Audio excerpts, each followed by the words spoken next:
ሰላም እንደምናላችሁልን ክቡራን የታላቁ የማንቸስተር ዩናይትድ ደጋፊዎች በእንግሊዝ ፕሪሚየር ሊግ የ9ኛ ሳምንት የኦልድ ትራፎርድ ጨዋታ ማንቸስተር ዩናይትድ ከብራይተን ጋር ይገናኛሉ። ይህን ጨዋታ ፕሪማች ሪቪው ልንሰራ ከናንተ ጋር ተገናኝተናል። ስለምታደምጡን ደግሞ ቆይታችሁን ከኛ ጋር ስለምታደርጉ ከልብ ነው የምናመሰግነው። ስለ ጨዋታው ብዙ ሀሳቦች እናነሳለን።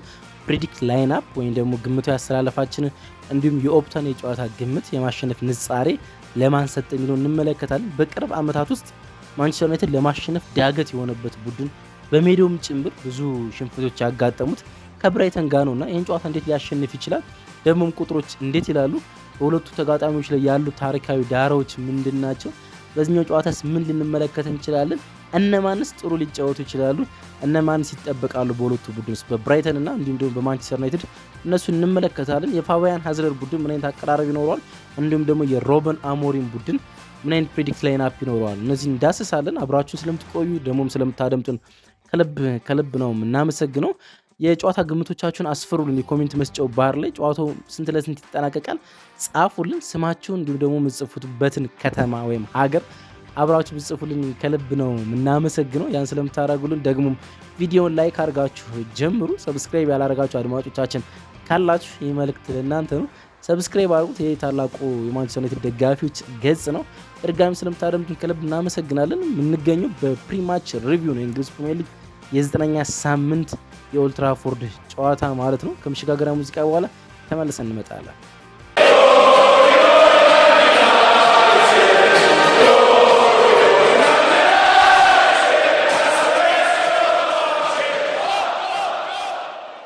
ማንቸስተር ዩናይትድ ከአስደናቂው የአንፊልድ ሮድ የሊቨርፑልን ከረታበት የ8ኛ ሳምንት መርሃ ግብር በኋላ የባካፕ ድል ለማግኘት ከብራይተን ጋር ጨዋታውን ያከናውናል። በጣም ወሳኝ ጨዋታ ነው ይሄኛው የብራይተን በብዙ ነገር አንጻር ማለት ነው።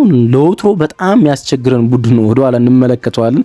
አታምኑም? እንደ ብራይተን በቅርብ ዓመታት ውስጥ ማንቸስተር ዩናይትድን የፈተነ ቡድን የለም። ሊቨርፑል፣ ማንቸስተር ሲቲ ወይም ሌላ አርሰናል ብላችሁ ሌላ ቡድን አትጠሩም።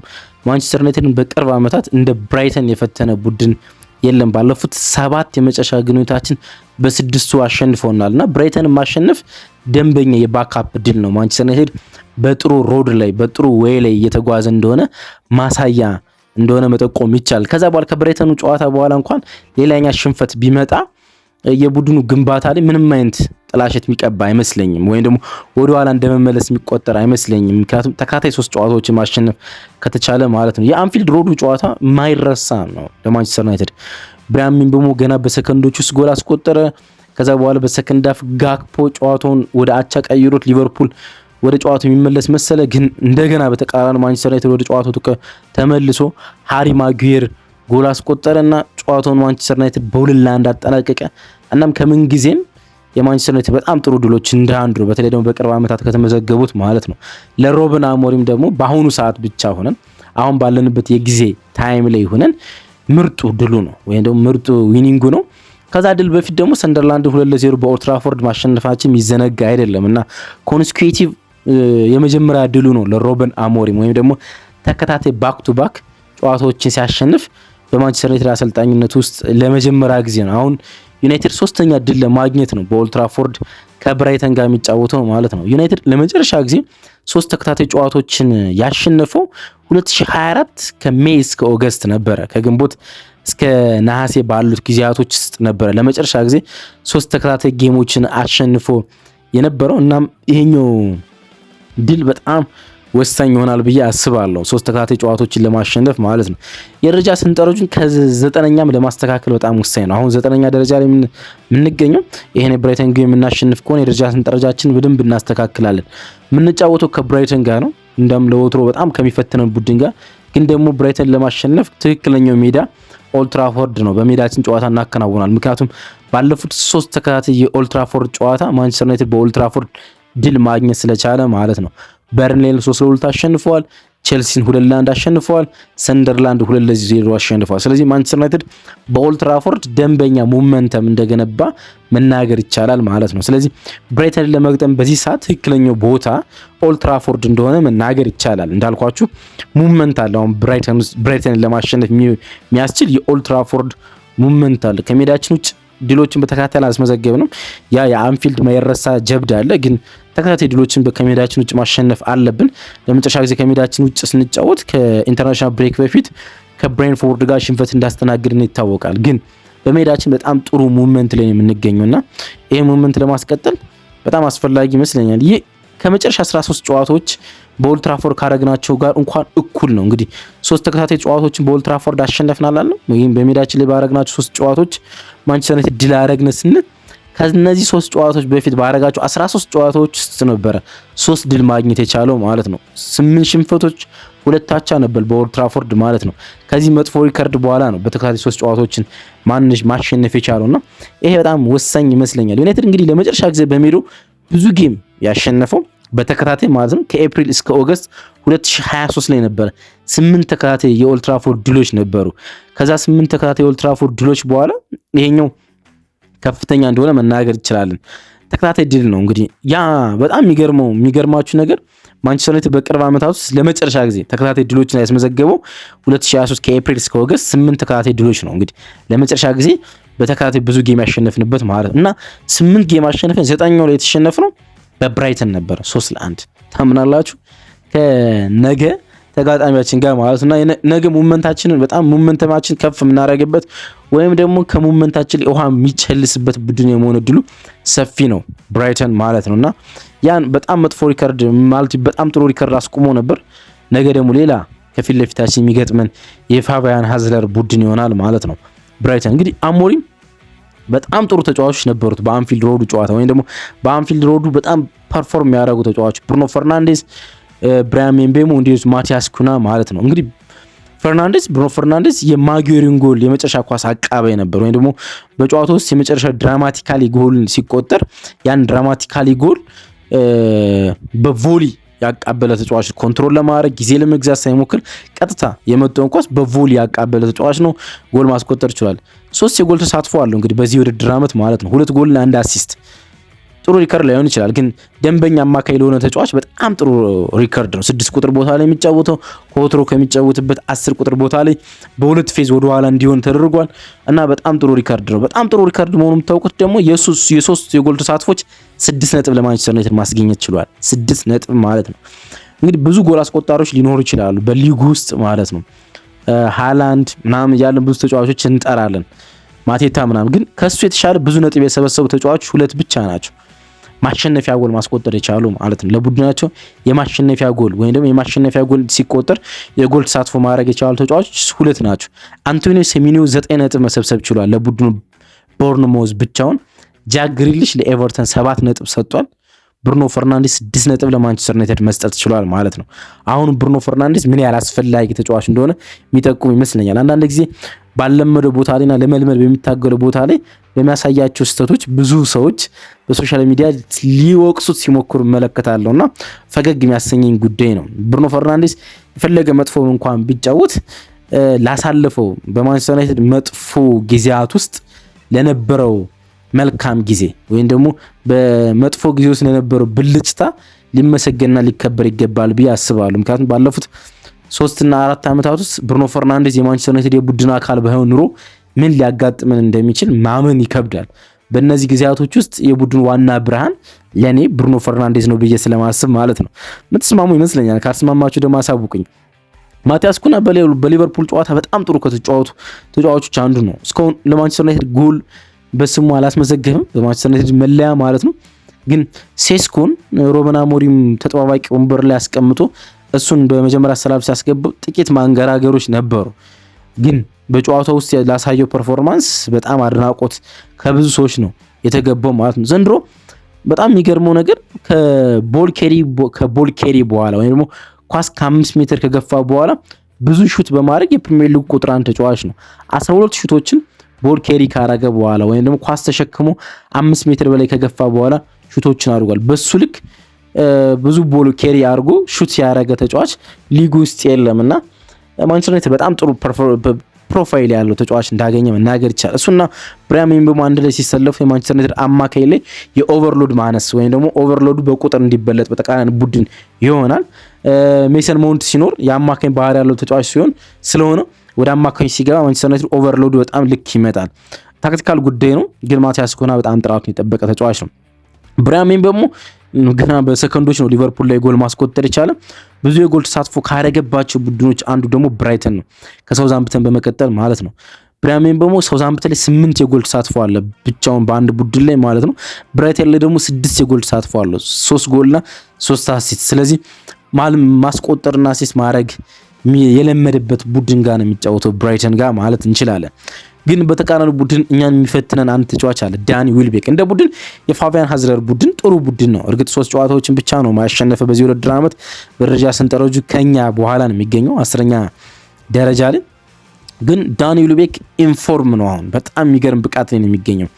በ3 ጨዋታዎች 4 ጎሎችን ማስቆጠር ችሏል በዚህ ጊዜ ውስጥ ማለት ነውና በጣም ኢንፎርም እንደሆነ ማንሳት እንችላለን። እንግዲህ 4 ጎል ከዚህ በፊት ያስቆጠረው ወይ ደግሞ ከ15 ጨዋታ ከዚህ በፊት ካደረጋቸው 3 ጌሞች በፊት 15 ጌም አድርጎ ነበር 3 ጎል ማስቆጠር ይችላል። አሁን ግን በ3 ጌም 4 ጎል ማስቆጠር ይችላል። ስለዚህ በጣም ጥሩ ብቃት ላይ እንዳለ መናገር ይችላል። ደግሞም ቼልሲና ኒውካስል ላይ 2 ጎሎችን ማስቆጠር ይችላል። ብሬስ እንደሚሉት እነሱ ማለት ነው 2 ጎሎችን ማስቆጠር ይችላል። በሊጉ ውስጥ በእንግሊዝ ፕሪሚየር ሊግ ውስጥ ደብል ጎል ያስቆጠረው በሁለት አጋጣሚ ብቻ ነው። 2013-14 2 ጎሎችን በአንድ ጨዋታ ላይ ያስቆጥሮ ነበር። እንዲሁም ደግሞ ዳኒ ዊልቤክ በሁለት አጋጣሚ በአንድ ሲዝን በሁለት አጋጣሚ ብቻ ነው 2 ጊዜ አይሰራ። አሁን ግን ቼልሲ ላይ ኒውካስል ላይ 2 ጎል ማስቆጠር ይችላል። 2013 እና 14 ሲዝን ላይ በሁለት አጋጣሚ 2 ጎል አስቆጥሯል። 2017-18 ሲዝንም በሁለት አጋጣሚ 2 ጎል እና ከዛ በላይ ማስቆጠር ይችላል እና አሁን ኢንፎርም እንደሆነ ማንሳየት ይችላል። ለወትሮም ከኛ ጋር ሲጫወት ብዙ ጎል ከሚያስቆጥሩ ተጫዋቾች ውስጥ እንደ አንዱ ነው ዳኒ ዊልቤክ ማለት ነው። ስለዚህ ከምንሰጋቸው የብራይተን ተጫዋቾች ውስጥ እንደ አንዱ ነው። ብራይተን ላይ ጎል ማስቆጠር ብዙ የሚከብድ ነገር አይደለም። ማንቸስተር ዩናይትድ በጨዋታው ላይ ጎል ያስቆጥራል ብላችሁ ብትወራረዱ ከአንድ ጓደኛችሁ ጋር ብዙ አትሳሳቱ። ምክንያቱም ብራይተን ከመጨረሻ 20 የሊግ ጨዋታዎች ውስጥ አንድ ክሊንሺት ብቻ ነው ማስመዝገብ የቻለ ወይም ደግሞ በአንድ መርሃ ግብር ብቻ ነው ጎል ሳይቆጠርበት የወጣ ግንቦት ወር ላይ ባለፈው የውድድር ዓመት ማለት ነው ከወልቭስ ጋር ባከናወነው ጨዋታ ላይ 2-0 ሲያሸንፍ ማለት ነው። ከዛ በቀር በመጨረሻ 20 ጨዋታዎች ቢያንስ አንድ ጎል ተቆጥሮበታል ማለት ነው። ስለዚህ ብራይተን ላይ ጎል ማስቆጠር ያን ያህል ከባድ አይመስለኝም። ግን ጠንካራ ቡድን ነው ብራይተን። ጎል ብታስቆጠርበትም ግን ደግሞ ጠንካራ ቡድን ነው። ምክንያቱም ከመጨረሻ 13 የፕሪሚየር ሊግ ጨዋታዎች ሽንፈት ያጋጠመው በሁለቱ ብቻ ነው። ከባለፈው የውድድር ዓመት ጀምራችሁ እስካሁን ድረስ 8 ሳምንትን ቆጥረን ከባለፈው የውድድር ዓመት ደግሞ ሌላ 5 ሳምንታትን ጨምረን በመጨረሻ 13 ሳምንታት ውስጥ እንዳልኳችሁ 2 ሽንፈት ብቻ ነው ያጋጠመው። 7 ጨዋታ አሸንፏል፣ 4 ጨዋታ አቻ ወጥቷል። ስለዚህ ደንበኛ በጣም ጥሩ ቡድን እንደሆነ መናገር ይቻላል። በዚህ የውድድር ዓመት ያጋጠሙ ሽንፈቶች ጥቂት በመሆናቸው ማለት ነው ብዙ የአቻ ውጤቶች ነው ያስመዘገበ የፋቢያን ሃዝለር ቡድን ማለት ነው። እንድሮም ሊጎቻቸውን በጣም ጥሩ ነው የጀመረው ወይም ደግሞ ሊጉን በጥሩ ሁኔታ ነው የጀመረ።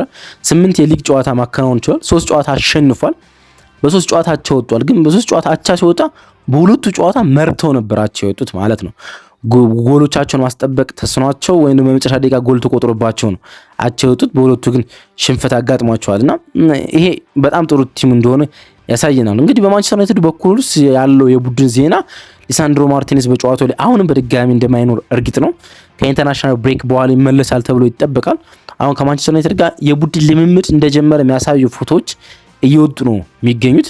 ፊትነሱን ለመመለስ የተሞከረ ነው። ከብራይተን በኩል ካረም ሚቱማ ጉዳት አጋጥሞት ከተመለሰ በኋላ እንደገና የፊትነስ ችግር ነበረበት። በዚህኛው ጨዋታ ላይ ይመለሳል ተብሎ ይጠበቃል። በተመሳሳይ ጆኤል ቬልቲማንም ለማንቸስተር ዩናይትድ ጨዋታ ይመለስላቸዋል ተብሎ ይጠበቃል፣ ለብራይተኖች ማለት ነው። ግን ደግሞ ማያገኟቸው ተጫዋቾች አሉ። ብራያን ግሩድን አያገኙም፣ ዲያጎ ጎሜዝን አያገኙም። በብዙ ቦታ ፋቢያን ሃዝለር የሚጠቀምበት ጃክ ሄንሽሉድ በጨዋታው ላይ አይኖርም። አንዳንዴ አማካኝ፣ አንዳንዴ ቀይ ፉልባክ ያደረገ ተጠቀምበት ነበረ።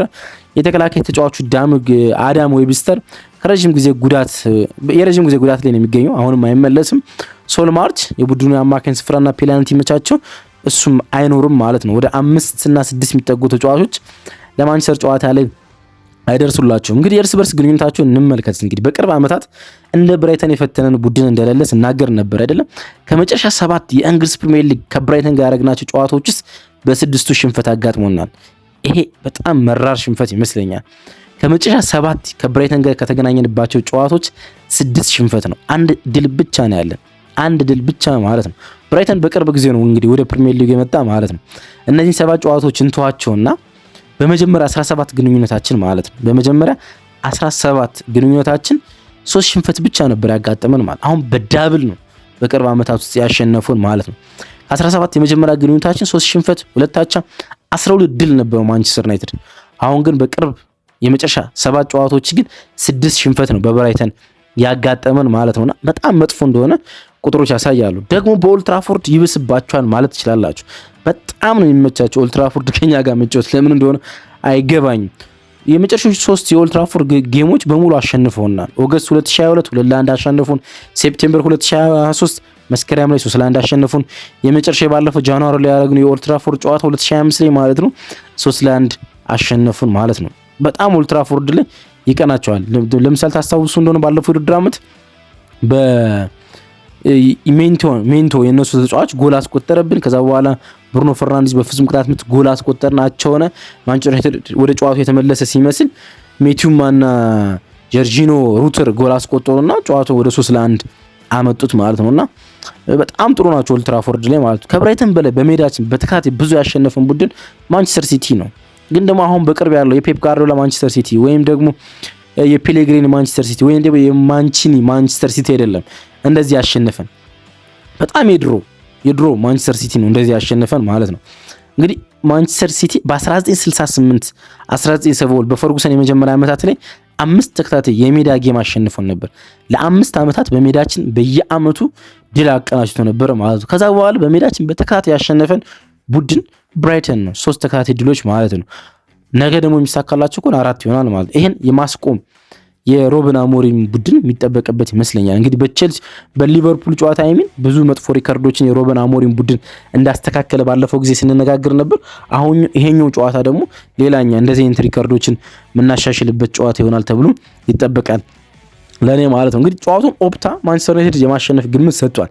37.7% ነው ማንቸስተር ዩናይትድ ያሸንፋል ያለው፣ ግን ብራይተንም ይሄም ጨዋታ የማሸነፍ ድል 35.9% ነው በማለት ነው የሰጠ። በጣም ተቀራራቢ ሬት ነው ለሁለቱም ቡድኖች የሰጠው ማለት ነው። በቅርብ የመጨረሻ 7 ግንኙነታቸው ውስጥ ምንም አቻ የለም በቡድኖች ውስጥ ማለት ነው። ግን ይሄ ጨዋታ በ26.4% አቻ ይጠናቀቃል ብሏል። እናንተም የጨዋታ ግምቶቻችሁን አስፍሩልን የኮሜንት መስጫ ባር ላይ ማለት ነው። የሮበን አሞሪም ለዚህ የብራይተን ጨዋታ ይኖረዋል ብለን የምንገምተው የተጫዋች አቀራረብ በማን ዩናይትድ ኢንፎ አዘጋጆች ማለት ነው ሌኒሮ፣ ማቲያስ ዴሊት እና ሉክ ሾ የማንቸስተር ዩናይትድ ሴንተር ባክ ይሆናሉ። ሃሪ ማጉዌር ተጠባባቂ ይሆናል ወይም ደግሞ ረፍት ይሰጧል ብለን እንጠብቃለን። አማድና ዳሎት በቀኝና በግራ የማንቸስተር ዩናይትድ ዊንግ ባክ ይሆናሉ። ኡጋርቴና ብሩኖ ፈርናንዴዝ የማንቸስተር ዩናይትድ የ6 ቁጥር ቦታ ላይ ይኖራሉ። ኡጋርቴን የመረጥንበት ዋና ምክንያት ብሩኖ ፈርናንዴዝ ካስሜሮ ጉዳት ከሆነ ብለን ነው። እንግዲህ ካስሜሮ የመጨረሻውን የሊቨርፑል ጨዋታ ተጎድቶ እንደወጣ ይታወቃል እና በዚህኛው ጨዋታ ስለመመለሱ ምንም አዲስ ነገር የለም። እርግጥ ዛሬ ከሰዓት በኋላ ሮበን አሞሪም ከጋዜጠኞች ጋር ቆይታ ያደርጋልና የእሱን ምላሽ መጠበቅ ይኖርብናል፣ የሚሰጠውን ማለት ነው። ከዛ በኋላ እንመለከታለን። ኡጋርቴና ብሩኖ ፈርናንዴዝ ይጣመራሉ ብለን እናስባለን። ከካስሜሮ ከሰሞኑኛ ጥሩ ብቃት አንጻር፣ በተለይ ደግሞ አንዳንድ ጌሞች ማኔጅ ከሚያደርግበት አንጻር እሱ ማጣት በተለይ ደግሞ እንደ ብራይተን ካለ ተፋላማይ ጋር ከባድ ነው የሚሆን። ማኑኤል ኡጋርቴ ብዙ ነገር ይጠበቅበታል። ብሩኖ ፈርናንዴዝ እና ከሱ ጋር ይጣመራሉ ብለን እናስባለን። እንግዲህ ብራያም ኤምቤሞ እና ማቲያስ ኩኛ ከአጥቂው ሴስኮ ጀርባ ላይ ይኖራሉ ብለን እናስባለን። ሜሰን ማውንት ተጠባባቂ የመሆን እድል ይኖረዋል ብዬ አስባለሁ። ይሄ እኔ ግምት ነው። የናንተን ግምት ደግሞ አስቀምጡልን። አብራችሁ ስለነበራችሁ ከልብ አመሰግናለሁ። ማንቸስተር ዩናይትድ ከብራይተን በኦልድ ትራፎርድ የ9ኛ ሳምንት የእንግሊዝ ፕሪሚየር ሊግ ጨዋታው ምን ያሸንፋል? ግምቶቻችሁን አስቀምጡልን። የፖስት ማች ሪቪው ስንሰራ ቅዳሜ ማታ ለእሁድ ጠዋት ማለት ነው ስንሰራ ትክክል የሆናችሁ አድማጮቻችን ስማችሁ ምንጠቅስ ይሆናል። ከስማችሁ ከውጤት ግምታችሁ ጎን ላይ ደግሞ የዩቲዩብ ስማችሁን ከምንጠቅስ ስማችሁንና እንዲሁም ደግሞ የጻፋችሁልን ከተማ ብትጠቅሱልን ደስ ይለኛል። አብራችሁ ስለነበራችሁ ከልብ አመሰግናለሁ። ቀናችሁ ብሩህ ባይ